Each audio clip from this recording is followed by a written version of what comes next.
Olá! Hoje estamos com a Inês Anacleto, do canal de YouTube Tolkien Talk, para falar sobre o livro Silmarillion e a obra de Tolkien.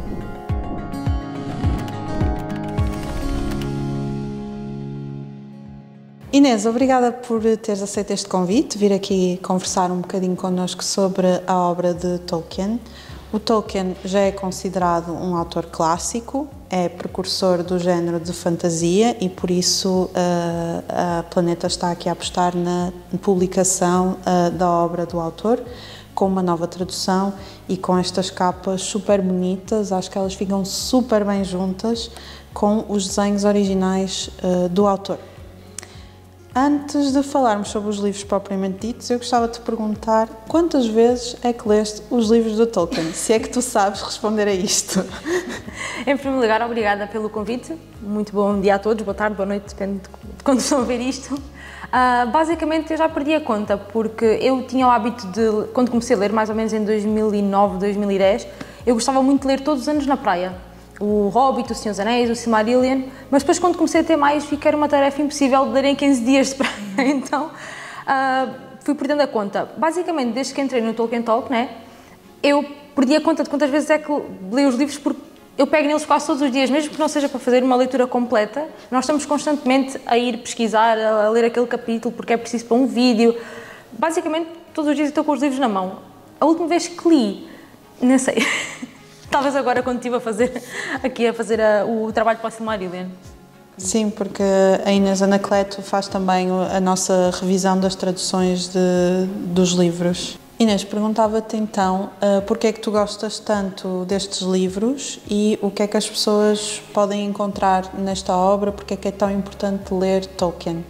Então, basicamente, uma das principais razões pelas quais me apaixonei pela obra de Tolkien é uma das coisas que as pessoas mais se queixam, que é a descrição, a profundidade e a tridimensionalidade da obra, que é, quando eu comecei a ler o Senhor dos Anéis, o Tolkien descrevia tudo, né? Nós vamos a passar num lugar e o Tolkien descreve a atmosfera, as árvores, o que é que aconteceu naquele lugar em eras passadas.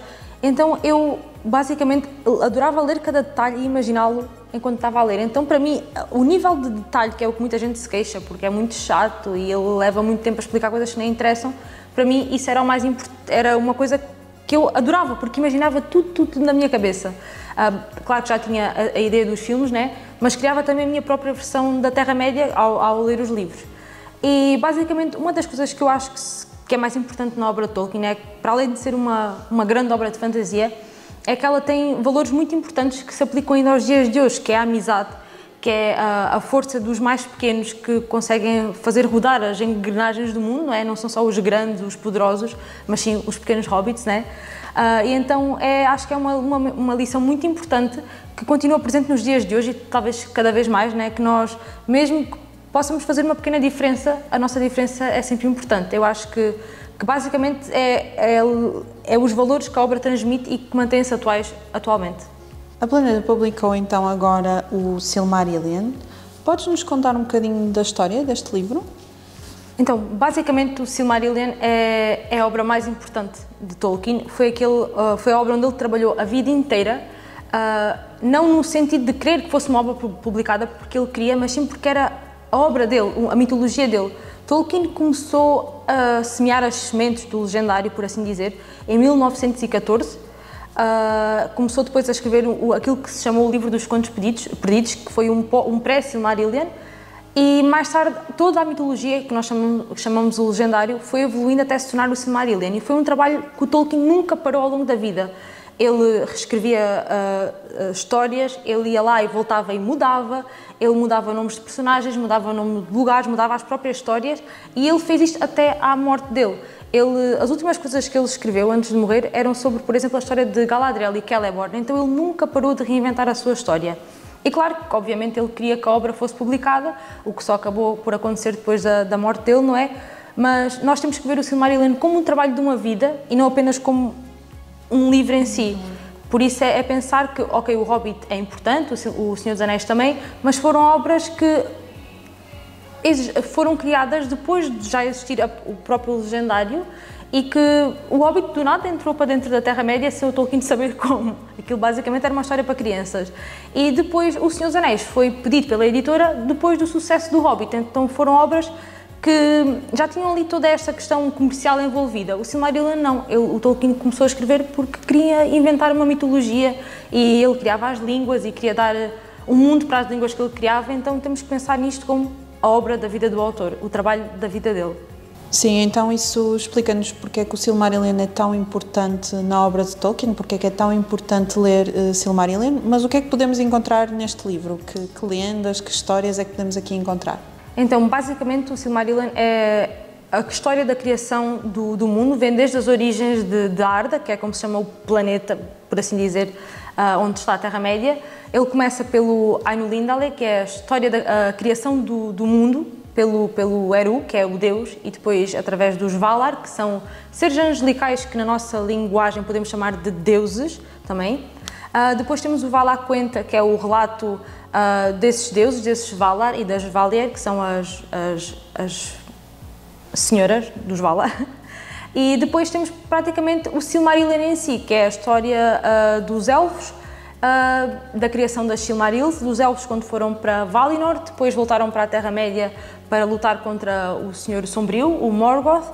Temos toda a história da Primeira Era, que leva cerca de 500 anos, até finalmente os elfos e os homens também conseguirem derrotar Morgoth. E depois temos também no fim o Akallabeth, que é a história da queda de Númenor, que já se passa na Segunda Era.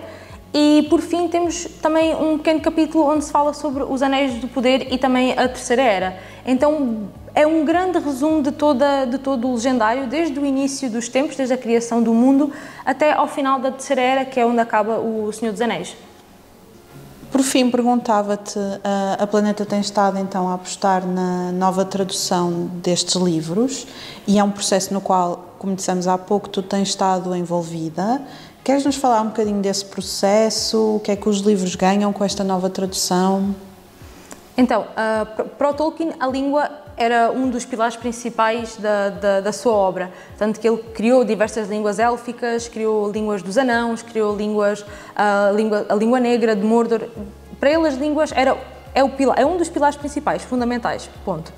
E ao haver as traduções, e quando Tolkien também começou a ver as traduções da sua obra, havia coisas que ele gostava, havia coisas que ele não concordava, que deviam ser traduzidas, que não deviam ser traduzidas. Por exemplo, uma curiosidade, nós tivemos a primeira edição portuguesa, que foi o Gnomo, do Hobbit, e o Tolkien, quando recebeu uma cópia, ele disse: Gnomo, como assim Gnomo? É um Hobbit. Então, ele depois escreveu um guia para as traduções, que é o Guia dos Nomes do Senhor dos Anéis, onde ele dá algumas sugestões, regras também para o que é que devemos ou não traduzir. Então agora, nestas novas traduções, já começámos a seguir também esse guia e, por exemplo, aquilo que já tivemos no Hobbit e que vimos agora também no Silmarillion foi a tradução de dwarves para anãos e não anões, porque no inglês nós temos no original dwarves com FS e Tolkien no seu legendário tem dwarves com VES. Porque ele queria distinguir os anãos dele dos outros anãos, até porque quando saiu o Hobbit foi na altura do primeiro filme, do filme da Branca de Neve, do Walt Disney, e o Tolkien não gostava daqueles anões daquela obra, então para distinguir os anões dele dos outros anões gerais, ele também criou este utilizou este termo menos utilizado em inglês. Então agora, na nova tradução, também já temos anãos, em vez de anões, porque é uma palavra que também existe em português, só que não utilizamos no dia-a-dia, nós dizemos anões regularmente.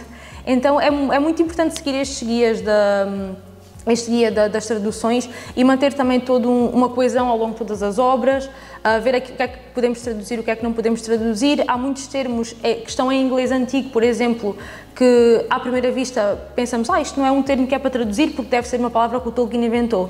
Mas aquele termo existe, aquilo é em inglês, é um inglês menos utilizado e que tem tradução em português. Então, aquilo que estamos a fazer nestas traduções é pegar nesses termos e perceber o que é que significa as palavras, os termos dentro daquelas palavras e dar uma tradução que faça sentido e que também mantenha a beleza das palavras que o Tolkien criou. Então, é sempre importante estar atento a todos os detalhes e tudo aquilo que está em inglês podemos traduzir, até porque o Tolkien queria que nós traduzíssemos.